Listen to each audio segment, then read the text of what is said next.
kalingap, sa mapagpalang araw, panibagong vlog na naman tayo. Nandito na naman tayo sa loob ng ating service sa sakyan ni Papa Bal. Ayan. Kalingap, siyempre para kondisyon, ganun naman tayo lagi pag check kung ano ang problema. Ganun lang po talaga, check natin kung ano ang problema para sa mga biyahe ay hindi ka maibitin at na safe ka, no?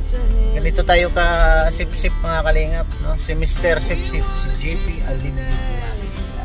Wala namang problema mag-sip-sip basta nasa naaayon lang po, no? Sa tingin nyo ay sip-sip, pero ang sa akin kasi ginagawa ko lang yung kung ano yung nasa tama, no? Bilang suporta kay Kuya. Siyempre wala man akong pera na ika-support kay Kuya, yung lakas ko na lang, servisyo na lang, bali doon ako babawi kasi wala man akong perang pinansyal na bigay. Kaya nandito tayo na sa tingin nyo ay sip-sip, pero sa akin talaga bahalang anong sabihin nyo sa akin, importante nandito ako nakasuporta kay Kuya Bal, no? Kaya tara, let's go, samahan nyo ako kung ano man yun, ipakita ko sa inyo kung ano man ang ipapagawa natin, yung anong problema. Kasi kailangan talagang ma-check natin. Tara, let's go, samahan nyo ako at panghayan ang ating vlogs ngayon. Kasi ito kasi ang sakyan sa banig, hindi naman pwedeng wala sa kondisyon, no? Sakyan sa banig ba?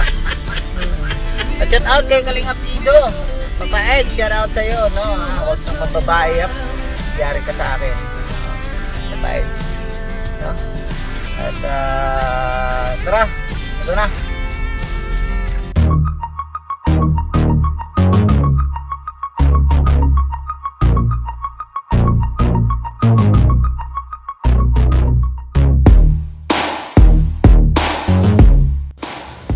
Ito ay ito yung magtutulak ng brake pad mga kalingap, at ipabuild up pa natin para pagligpit na naman at mawala ang alog. Ganun lang po kabilis, no? At siyempre dadalhin mo talaga sa machine shop.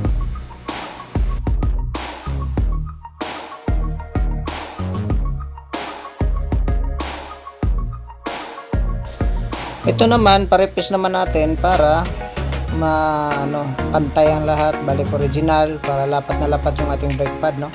At medyo nag voice over lang tayo dahil malakas ang sounds dyan, nag sound trip ang mga naggumagawa, no?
Later.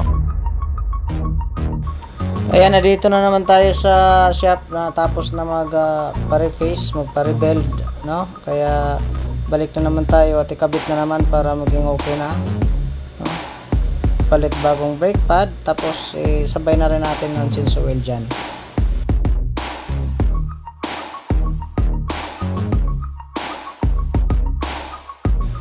Yan yung pina-build up natin, yung tumutulak ng dalawang tornilyo magkabilaan sa brake pad. Ayan, wala nang alog, di ba?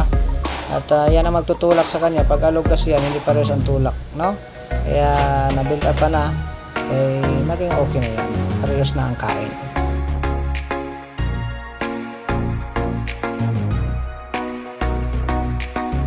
Ayan o, back to normal na. Ayos na. Bagong repis para sigurado.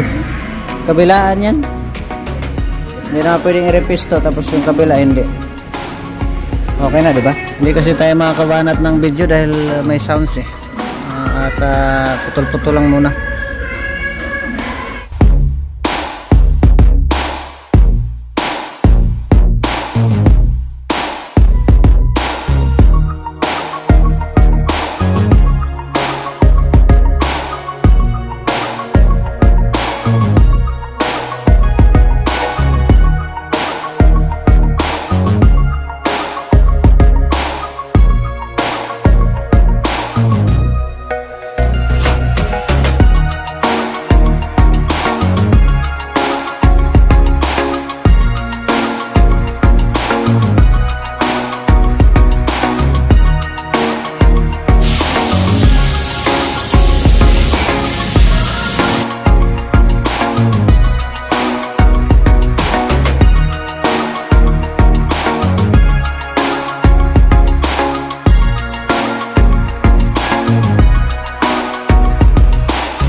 Kalingap, every change oil natin nag-ano tayo dyan, naglilista. Yan, October change oil 61,758, target 71,000 kasi full synthetic 10,000. Ito yung dati. Ayan, July 13 pa yan, tagal, diba? Tapos dito natin ilagay para pagbukas nyan matik. Yo mga kalingap, maraming salamat. Tapos na yung pagpagawa natin at natutunghayan nyo naman sa mga nanonood ng fall. Yun, kaya hindi pantay ang kain ng brake pad kasi nagalog-alog na yung dahilan din yon sa pagloko-loko sa brake pad, no? At pina-build up pa natin, dala natin sa machine shop. Then, yung rotor naman, yung rotor ang pangalan nun, yung tinatamaan ng brake pad. Yung rotor naman, pinarepis natin kasi nagkaroon ng tama para magbalik normal.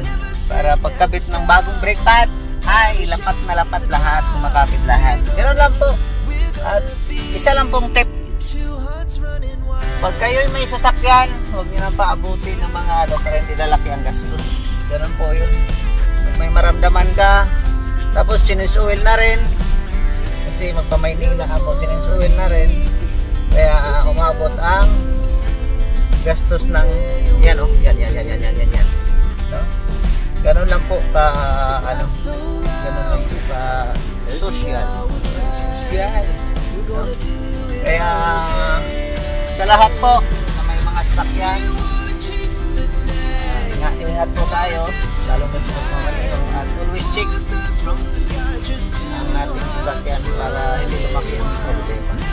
Maraming salamat sa inyong lahat. Ganun po tayo kasip-sip. Kung sa tingin nyo ay sip-sip, God bless, mabuhay. Kita-kita tayo sa next upload natin. Bye-bye! Shout out sa inyong lahat. Babush!